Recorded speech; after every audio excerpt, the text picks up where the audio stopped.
సుమన్ టీవీలో మీ personal and business promotions కోసం కింది నెంబర్కి కాంటాక్ట్ చేయండి. గత కొన్ని సంవత్సరాల నుండి ఇప్పుడు లేని స్టీల్ ప్లాంట్ ఎంప్లాయీస్ రోడ్డు మీదకి వచ్చి చాలా ఘోరంగా రిలే నిరాహారదీక్షలు చెప్పిన చాలా సంవత్సరాల నుండి చాలా ఇబ్బందులు పడుతున్నారు. స్టీల్ ప్లాంట్ని మొత్తం కంప్లీట్గా కనుమరుగైపోయి, ఎందుకంటే ఒకనొకప్పుడు మా ఫాదర్స్ నుండి దానికోసం పోరాడి తెచ్చుకున్న స్టీల్ ప్లాంట్ అది.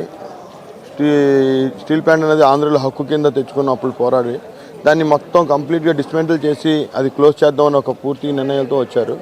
అలాంటి దాన్ని ఈరోజు మళ్ళీ కేంద్ర ప్రభుత్వం రాష్ట్ర ప్రభుత్వం రెండు కలిసి 10,300 దానికి శాంక్షన్ చేసి ఈరోజు కొత్త ఉత్తేజాన్ని మాలాంటి వాళ్ళందరికీ మళ్ళీ కొంత ఆశలు నిరూపించింది. ఎందుకంటే రానున్న కాలంలో మా వయసు దాటిపోయిన మా బిడ్డలకైనా రేపు పొద్దున్న స్టీల్ ప్లాంట్లో జాబులు దొరుకుతాయి. నేను చాలా పెద్ద కర్మాగారం అది, దాన్ని మూసేయాలన్న ఆలోచనతో చాలా కుట్రలు జరిగాయి. దాన్ని మళ్ళీ పునర్ప్రారంభిస్తున్నారని చెప్పి దాన్ని మళ్ళీ మంచి రీఛార్జ్ లైఫ్లోనే ఒక డెడ్ అయిపోతున్న ఫోన్కి మంచి రీఛార్జ్ లైఫ్లో మళ్ళీ రీఛార్జ్ చేశారు. చాలా ధన్యవాదాలు కేంద్ర ప్రభుత్వానికి, రాష్ట్ర ప్రభుత్వానికి. రానున్న కాలంలోని ఇలాగా స్టీల్ ప్లాంట్ని పూర్తిగా డిస్మెంటల్ చేయకుండా మరింత అభివృద్ధి చేసి దాని యొక్క గనులు కూడా, దానికి సరిపడే గనులు కూడా వాళ్ళకి కేటాయించి స్టీల్ ప్లాంట్ని ఒక గవర్నమెంట్ మన ప్రభుత్వ కర్మాగారం కాబట్టి దాన్ని డెవలప్ చేసి బాగా పబ్లిక్కి అందించేలాగా చేస్తారని మరి కోరుకుంటున్నాం.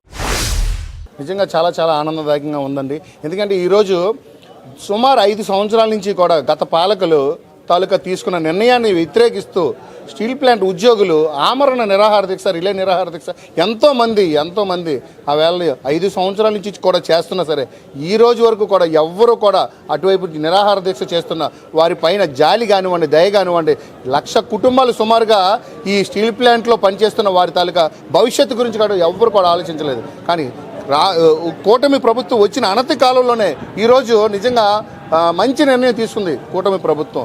అది నారా చంద్రబాబు నాయుడు గారు కానివ్వండి, మోడీ గారు కానివ్వండి, అలాగే పవన్ కళ్యాణ్ గారు కానివ్వండి. ఎందుకంటే సమాజం బాగుపడితేనే సమాజంలో ప్రతి ఒక్కరు కూడా కలిసి ఉన్నాం కాబట్టి సమాజం బాగుపడాలని అంటే సమాజ సంపద ఏదైతే ఉందో దాన్ని పరిరక్షించుకోవడం ప్రతి ఒక్క పౌరునిగా బాధ్యత. అటువంటి బాధ్యత పరమైన నిర్ణయం తీసుకున్న మోడీ గారి ప్రభుత్వానికి నిజంగా కూడా హ్యాట్సాప్ చెప్తూ ధన్యవాదాలు తెలియజేసుకుంటా ఉన్నాం. చాలా ఇది శుభపరిణామం.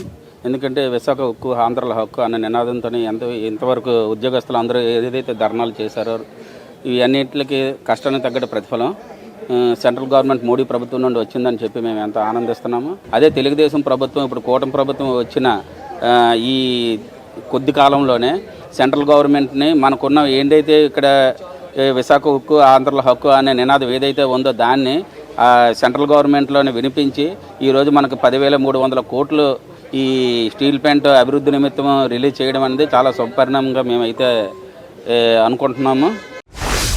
కేంద్ర ప్రభుత్వం తీసుకున్నటువంటి మంచి నిర్ణయం ఏదైతే ఉందో స్టీల్ ప్లాంట్కి 10,300 కోట్లు గ్రాంట్ని ఇవ్వడం చాలా ఆనందకరం.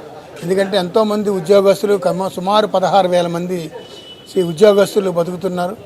పరోక్షకంగా వివిధ కంపెనీల ద్వారా, కాంట్రాక్ట్ లేబర్ ద్వారా కొన్ని 1,00,000 మంది దాకా ఆ స్టీల్ ప్లాంట్ మీద ప్రజల జీవనోపాధి కల్పిస్తూ ఉన్నటువంటి స్టీల్ ప్లాంట్ని మళ్ళీ పరిరక్షించడానికి మరి మోడీ గారు అయితేనేమి, మరి కుటుంబ ప్రభుత్వం నారా చంద్రబాబు నాయుడు గారు చేసిన కృషి, పవన్ కళ్యాణ్ గారు చేసిన కృషి, మన ఎంపీలందరూ కూడా అక్కడ కేంద్ర మంత్రులతో మాట్లాడి ఆ లోకేష్ బాబు గారు కూడా ప్రత్యేకంగా ఢిల్లీ వెళ్ళి స్టీల్ ప్లాంట్ గురించి కూడా మాట్లాడడం జరగడం వల్లనే కుటుంబ ప్రభుత్వం వచ్చినట్టే ముందు 1,600 కోట్లు ముందు ఒక ప్యాకేజ్ ఇచ్చారు స్టీల్ ప్లాంట్ అభివృద్ధి కోసం.